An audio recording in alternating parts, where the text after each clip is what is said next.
ಇವತ್ತು ನಮ್ಮ ಶಾಲೆಯಲ್ಲಿ ಈ ವಿಜ್ಞಾನ ವಿಷಯದಲ್ಲಿ ಮಾನವನ ಒಂದು ದೇಹದ ಪ್ರಮುಖ ಅಂಗವಾದ ಮಾನವನ ಮೆದುಳು, ಇದರ ಬಗ್ಗೆ ಒಂದಷ್ಟು ವಿಚಾರಗಳನ್ನು ನಿಮ್ಮ ಮುಂದೆ ಇಡಲಿಕ್ಕಿದ್ದಾಳೆ ನಮ್ಮ ಶಾಲೆಯ 10ನೇ ಎ ವಿಭಾಗದ ವಂದ್ರಮ್ಮ.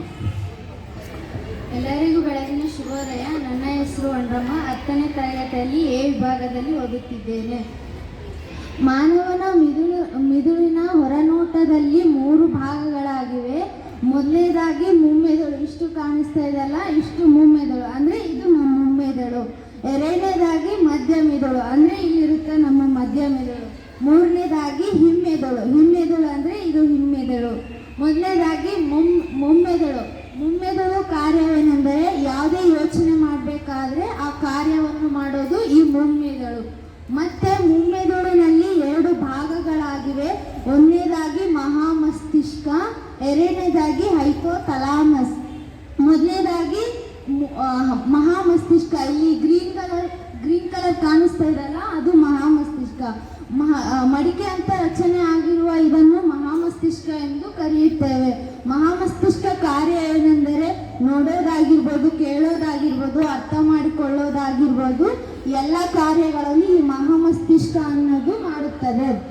ಎರಡನೇದಾಗಿ ಹೈಪೋಥಾಲಮಸ್ ಕಾರ್ಯ ಏನೆಂದರೆ ಆಹಾರ, ಅಪೇಕ್ಷೆ, ನಿದ್ರೆ ಇವುಗಳನ್ನು ಹೈಪೋಥಾಲಮಸ್ ನಿಯಂತ್ರಣ ಮಾಡುತ್ತದೆ.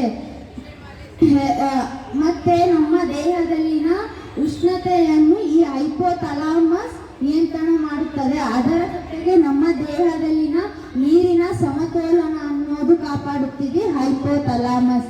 ಎರಡನೇದಾಗಿ ಮಧ್ಯ ಮೆದುಳು, ಅವಾಗ ಹೇಳಿದರೆ ಇಲ್ಲಿರುತ್ತೆ ಮಧ್ಯ ಮೆದುಳು ಕಾರ್ಯವೇನೆಂದರೆ ಹಿಮ್ಮೆದುಳಿನಿಂದ ಮುಮ್ಮೆದುಳಿಗೆ ಹೋಗಿ ಹಿಮ್ಮೆದುಳಿನಿಂದ ಬರುವಂಥ ನರ ಸಂದೇಶಗಳನ್ನು ಮುಮ್ಮೆದುಳಿಗೆ ಕಳಿಸಿ ಕಾರ್ಯವನ್ನು ಮಾಡೋದು ಈ ಮಧ್ಯ ಮೆದುಳು ಮಾಡುತ್ತದೆ.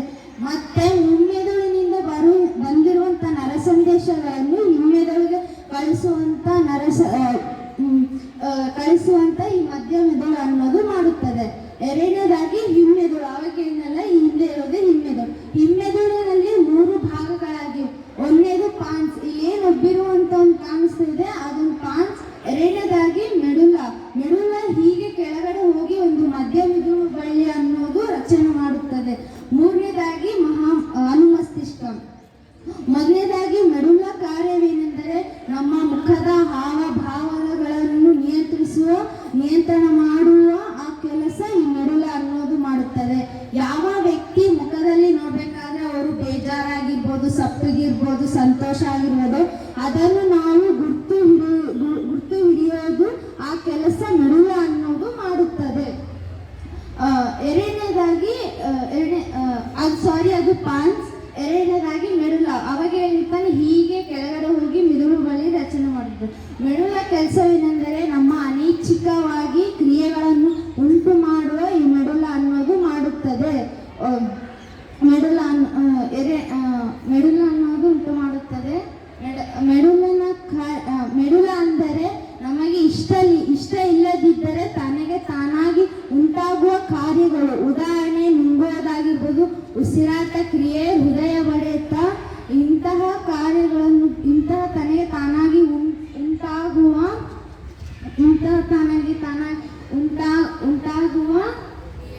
ಕ್ರಿಯೆಗಳು, ಸ್ವಲ್ಪ ಕ್ರಿಯೆಗಳು ತನ್ನ ನಿಯಂತ್ರಣದಲ್ಲಿ ಇಟ್ಟುಕೊಂಡಿರುತ್ತದೆ ಈ ಮೆಡುಲ. ಅನುಮಸ್ತಿಷ್ಕ ಕಾರ್ಯವೇನೆಂದರೆ ಓಡೋದಾಗಿರ್ಬೋದು, ಜಿಗಿಯೋದಾಗಿರ್ಬೋದು, ನಡೆಯೋದಾಗಿರ್ಬೋದು, ಸೈಕಲ್ ಸವಾರಿ, ಕಾರ್ ಡ್ರೈವಿಂಗ್, ಇಂಥ ಕೆಲಸಗಳನ್ನು ನೋಡಬೇಕಾದ್ರೆ ಈ ಅನುಮಸ್ತಿಷ್ಕ ಅನ್ನೋದು ಮಾಡುತ್ತದೆ. ಒಂದು ವೇಳೆ ನಾವು ಮದ್ಯ ಸೇವನೆ ಮಾಡಿದವರನ್ನು ನೋಡಬೇಕಾದ್ರೆ ಅವರು ತೂಗಾಡೋದು, ಅಲಗಾಡೋದು ಮಾಡ್ತಿರ್ತಾರೆ. ಅವಾಗ ಅವರಲ್ಲಿ ಅನುಮಸ್ತಿಷ್ಕ ಅನ್ನೋದು ಕೆಲಸ ಮಾಡಿರುವುದಿಲ್ಲ. ಅದಕ್ಕೆ ಹೇಳೋದು ಮದ್ಯ ಸೇವನೆ ಮಾಡಿದವರು ವಾಹನಗಳನ್ನು ಚಲನೆ ಮಾಡಬಾರ್ದು ಅನ್ನೋದು. ಅದಕ್ಕೆ ಹೇಳೋದು ಯಾವಾಗ ಈ ಅನುಮಸ್ತಿಷ್ಕ ಅನ್ನೋದು ಕಾರ್ಯ ಮಾಡುವುದಿಲ್ಲ. ಹಾಗಾಗಿ ಮಾನವನ ಮಿದುಳಿನಲ್ಲಿ ಹೊರನೋಟದ 3 ಭಾಗಗಳು ಪ್ರಮುಖ ಪಾತ್ರ ವಹಿಸುತ್ತದೆ.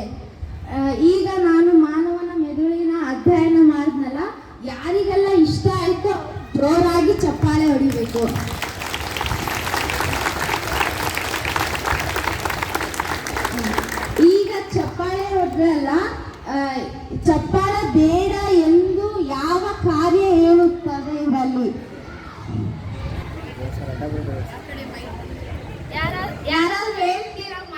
ಬರ್ತೀನಿ. ಮುಂದೆ ಬನ್ನಿ, ಹೇಳಿ ಬನ್ನಿ. ಅಜಯ್ ಬಾ.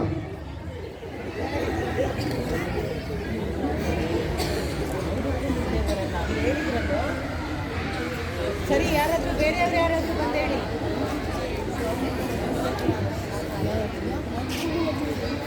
ಆ ಕಾರ್ಯ ಬಂದ್ಬಿಟ್ಟು ಮಹಾಮಸ್ತಿಷ್ಕ ಅನ್ನೋದು ಮಾಡುತ್ತದೆ. ಯಾಕೆಂದರೆ ನಮ್ಮ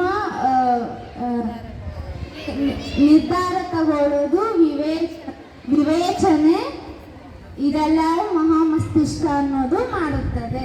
ಮತ್ತೆ ನನ್ನ ಫ್ರೆಂಡ್ ಆದ ಇದು ಡ್ರಾಯಿಂಗ್ ಮಾಡಿದ ಅವಳಿಗೂ ಒಂದು ಚಪ್ಪಾಳೆ ಬರಲಿಕ್ಕೆ.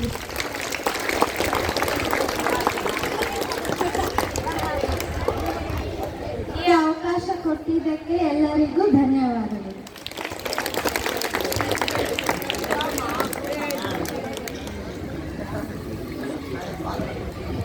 ವಿದ್ಯಾರ್ಥಿಗಳೇ, ಈ ದಿನ ನಮ್ಮ ಶಾಲೆಯಲ್ಲಿ ಒಂದು ಉತ್ತಮವಾಗಿರ್ತಕ್ಕಂಥ ಒಂದು ಚಟುವಟಿಕೆಯನ್ನು ಏರ್ಪಡಿಸಿದ್ದಾರೆ.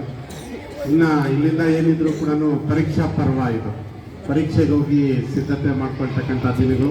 ಈ ದಿನಗಳಲ್ಲಿ ಒಂದು ಶುಭಾರಂಭ. ನಾವು ಈ ಹಿಂದಿನ ಒಂದು ರಸಪ್ರಶ್ನೆ ಕಾರ್ಯಕ್ರಮವನ್ನು ಮಾಡಿ ಪರೀಕ್ಷಾ ತಯಾರಿಗೆ ಪ್ರಾರಂಭ ಮಾಡಿದ್ವಿ. ಅದರದ ಮುಂದುವರೆದ ಭಾಗದಲ್ಲಿ ನಿಮ್ಮ ಸೆಮಿನಾರ್ ಕಾರ್ಯಕ್ರಮ, ಈ ಒಂದು ಸೆಮಿನಾರ್ ಕಾರ್ಯಕ್ರಮವನ್ನು ಒಂಡ್ರಮ್ಮ ಮೆದುಳಿನ ಕಾರ್ಯಗಳ ಬಗ್ಗೆ, ಮೆದುಳಿನ ಚಿತ್ರವನ್ನು ಬರೆದು ಅದನ್ನು ಎಲ್ರಿಗೂ ಕೂಡ ಪ್ರಸ್ತುತಪಡಿಸಿದ್ದಾಳೆ. ಆ ವಿದ್ಯಾರ್ಥಿನಿಗೆ ಎಲ್ಲರ ಪರವಾಗಿ ಉತ್ಪೂರ್ವಕವಾದಂತಹ ಚಪ್ಪಾಳೆಯೊಂದಿಗೆ ಧನ್ಯವಾದಗಳು. ಅದೇ ರೀತಿ ಈ ಒಂದು ಚಟುವಟಿಕೆಗೆ ತರಬೇತಿಯನ್ನು ಕೊಟ್ಟಂತಹ ವಿಜ್ಞಾನ ಶಿಕ್ಷಕರಾಗಿರ್ತಕ್ಕಂಥ ವನಿತಾ ಮೇಡಮ್ ಅವ್ರಿಗೂ ಕೂಡ ಧನ್ಯವಾದಗಳು. ಅದೇ ರೀತಿ ಸೂಕ್ತ ಪ್ರೇರಣೆಯನ್ನು ನೀಡಿರ್ತಕ್ಕಂತಹ ತೇಜು ಸರ್ ಅವ್ರಿಗೂ ಕೂಡ ಧನ್ಯವಾದಗಳು. ಎಲ್ಲ ಶಿಕ್ಷಕರು ಕೂಡ ಉತ್ತಮವಾದಂಥ ಪ್ರೇರಣೆಯನ್ನು ಕೊಟ್ಟಿದ್ದಾರೆ. ಅದೇ ರೀತಿ ಇಂದಿನಿಂದ ಪರೀಕ್ಷೆಗೆ ಸಂಬಂಧಪಟ್ಟಂಥ ಯಾವುದೇ ಕಾರ್ಯಗಳಾಗಲಿ ಇವುಗಳನ್ನು ನೀವೆಲ್ಲರೂ ಕೂಡ ಇದೇ ರೀತಿ ಪ್ರಸ್ತುತಪಡಿಸಬೇಕು. ವೇದಿಕೆ ಮೇಲೆ ಬಂದು ವೇದಿಕೆ ಮೇಲೆ ಎಲ್ರಿಗೂ ಕೂಡ ಉದ್ದೇಶಿಸಿ ಮಾತನಾಡ್ತಕ್ಕಂಥ ಕೌಶಲ್ಯ, ಮತ್ತು ಆ ಕಡೆಯಿಂದ ಏನೇ ಪ್ರಶ್ನೆಗಳು ಬಂದರೂ ಕೂಡ ಉತ್ತರ ಕೊಡ್ತಕ್ಕಂಥ ಕೌಶಲ್ಯ, ಇವುಗಳೆಲ್ಲವೂ ಕೂಡ ಈ ಹಂತದಲ್ಲಿ ತಾವೆಲ್ಲರೂ ಕೂಡ ಬೆಳೆಸ್ಕೋಬೇಕು ಅಂತ ಹೇಳ್ತಾ ಈ ಕಾರ್ಯಕ್ರಮವನ್ನು ಯಶಸ್ವಿಗೊಳಿಸಿದಂಥ ಎಲ್ರಿಗೂ ಕೂಡ ತುಂಬ ಹೃದಯದ ಧನ್ಯವಾದಗಳು.